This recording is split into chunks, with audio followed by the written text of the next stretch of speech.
Ayan, isang mapagpalang gabi po sa ating lahat. Sa gabi pong ito ay tatalakayin po natin ang Matthew chapter 7 verse 24 to 27 or the parable of the wise and the foolish builders. Ngunit bago po natin puntahan ang verse na ito, gusto ko muna pong talakayin kung ano ba ang faith, ano po ba ang pananampalataya. Ngayon, ayon po sa Oxford Dictionary, ito daw po ay ang complete trust or confidence in someone or something.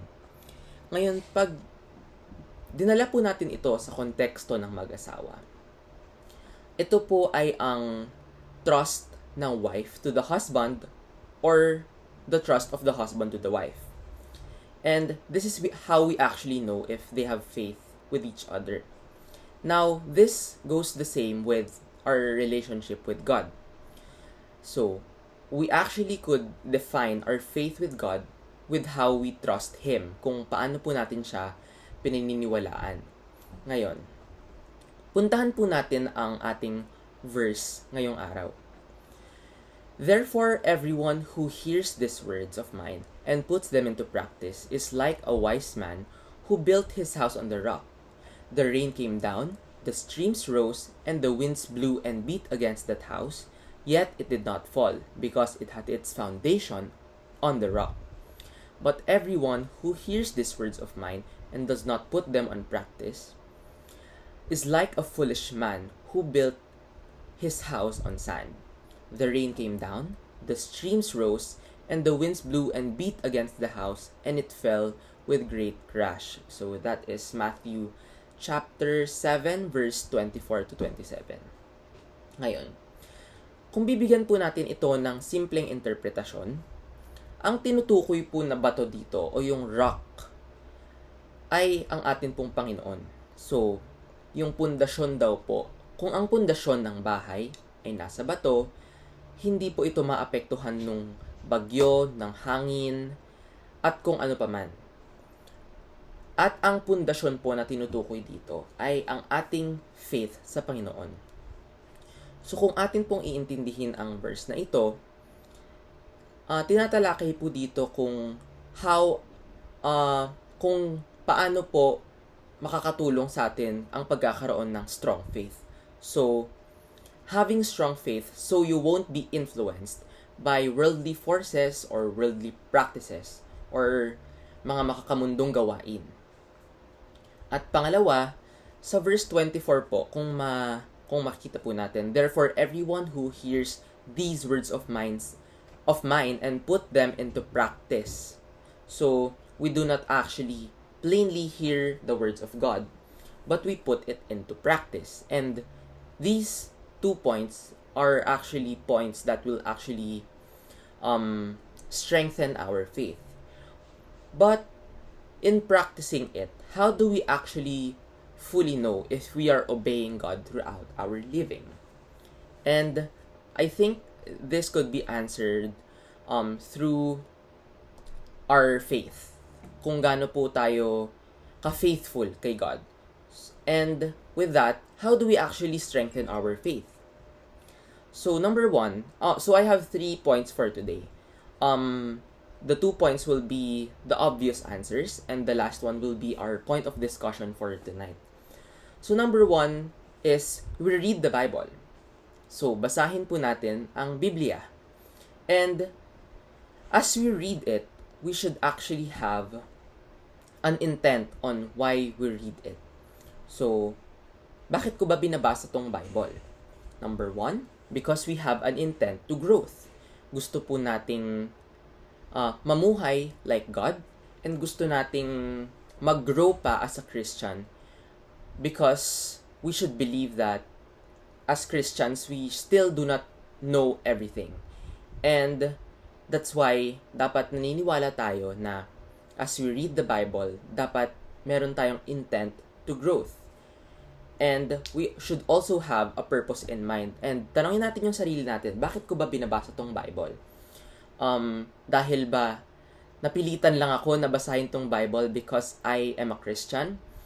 Or dapat ba, or ang pagbasa ko ba ng Bible na ito ay para sa akin at para din sa ibang tao na napapaligiran ko?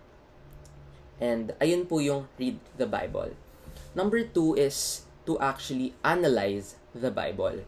Now, when we say analyze the Bible, ayun nga po, we do not plainly read it. We understand the Bible to its essence. And as we analyze the Bible, dapat po nilalagay natin yung meanings ng Bible to its context. Now, ang pagko-contextualize po ng Bible ay hindi madaling gawin. That's why it will bring us to our third point, which is actually an opposing word to faith, but it will help us strengthen our faith, and it is to doubt. So, nakapagtaka po, no? Bakit doubt? Bakit ang faith at ang doubt are two opposing words, and according to, sabi nga po kanina, the meaning of faith is our complete trust or confidence in someone or something. Now, how does doubt help us to actually gain faith? So, firstly, we should understand that doubt is not totally a bad thing when it comes to Christianity. And I will give an example of it. Madaling halimbawa na lang po, ito pong pandemya na nararanasan po natin ngayon. Kung atin pong tatanungin, why did God allow these to happen? Why did God allow people to suffer? Why did God allow us to be hurt? Or why did God allow this to conquer the world? Now, one easy answer to this is because God has a purpose.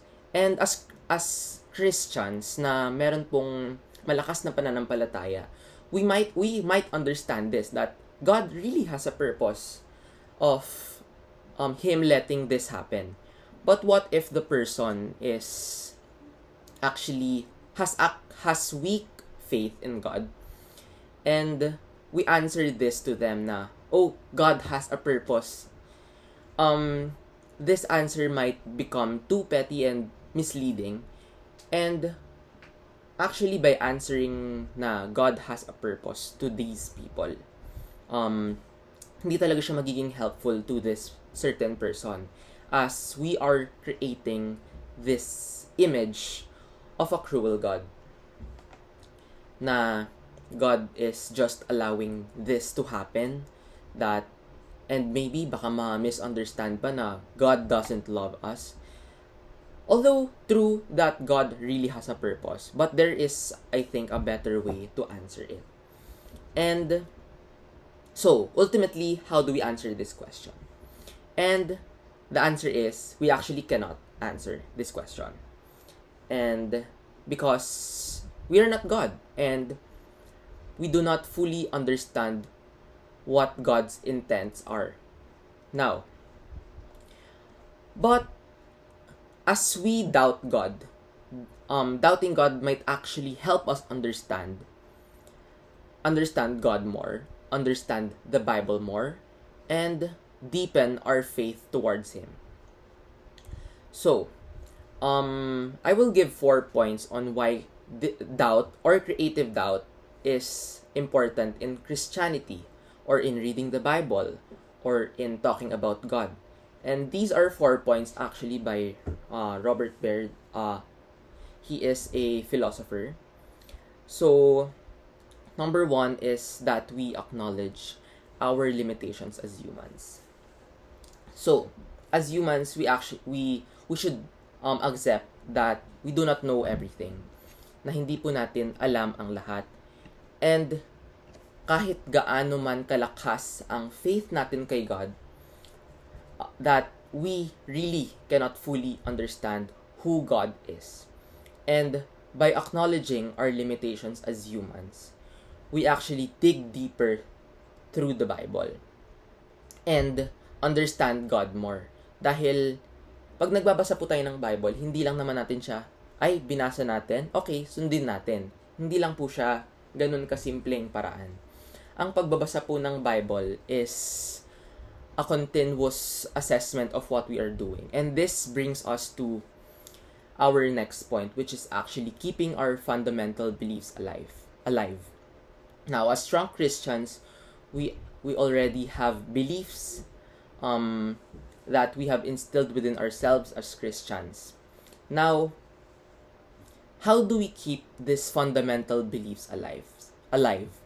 And this is to actually actively assess them if they are still applicable to this day or if they are applicable to many contexts. So, halimbawa na lang po. Sinabi po dati sa Bible, I'm not sure what specific verse or chapter it is, but sinabi po sa Bible na during the day, seafood is prohibited to the citizens. And there are certain religions actually that doesn't eat seafood because sabi sa Bible, hindi siya pwede kainin. But let's look at the history of bakit ba pinagbawal ang pagkain ng seafood. So, ang seafood po kasi, scientifically speaking, this has a lot of allergens. So, mga fish, crab, lalo na yung hipon.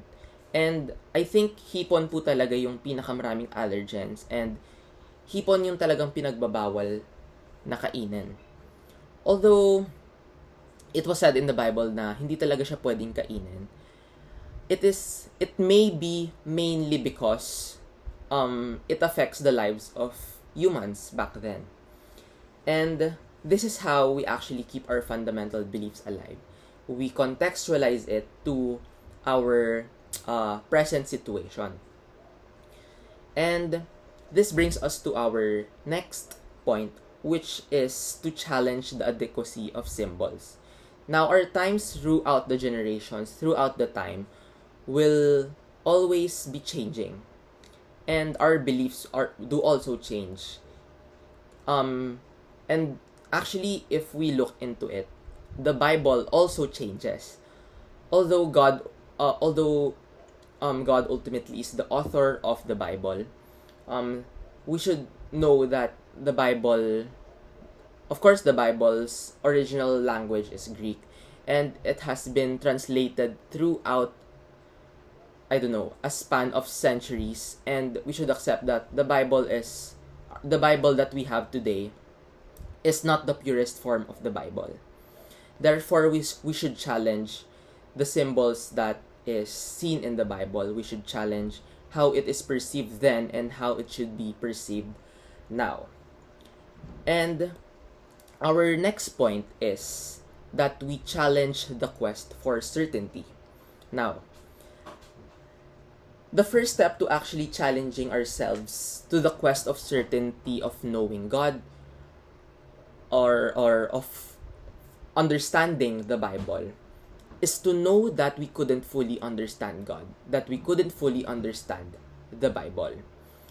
Dahil this has been alive for so many generations that God's meaning is medyo natataint na siya, but it's still there.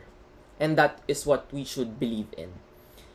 And as we challenge the quest for certainty, we should know that we will never arrive at the point that we will be certain about our faith, about our belief towards the Bible. And studying the Bible is our freedom. And God gave us this freedom. God gave us this free will if we should read it, if we should follow it. Although, with freedom, we should be responsible for how we do things. Sabi nga po sa Spider-Man na movie na, with great power comes great responsibility. And the power here is our freedom. And dapat alam natin na as we understand the Bible and as we read the Bible, we do not just plainly read this. We also should understand it and practice it to its essence. And to our last point for tonight, practicing the Bible or practicing the acts that has been stated in the Bible or practicing how to be Christ-like will never be easy and will never be a straight path journey for us, even for us Christians, because first of all, we are humans. We acknowledge our human limitations. We are imperfect, and we are sinners. And that is what we actually need to accept. However, it should not stop there, because we should still try our best to be Christ-like, even though we don't fully know who He is. Although, si God, patuloy po siyang nagpapakilala sa atin throughout our experiences in life, throughout the Bible, and throughout the people around us. And that is how He actually continuously know us, and how we should continuously know Him. And for our conclusion for today, what is this doubt without action? Now, there is a term that is coined by the philosopher I said a while ago, Robert Baird, which is creative doubt. And creative doubt is doubt that should always come with action. Because if we ignore doubt, we actually does not only ignore the identity of God, but we also ignore the mere existence of God in our lives. And that is the creative role of doubt in Christianity. And as we talk about the wise and the foolish builders, this is how we actually gain our faith. And as opposing as it may seem that we strengthen our faith to doubting God, this paradox is very powerful because it allows us to know God more, to understand what He meant for us to be living in this world. Maraming salamat po sa kikinig, and God bless po sa ating lahat.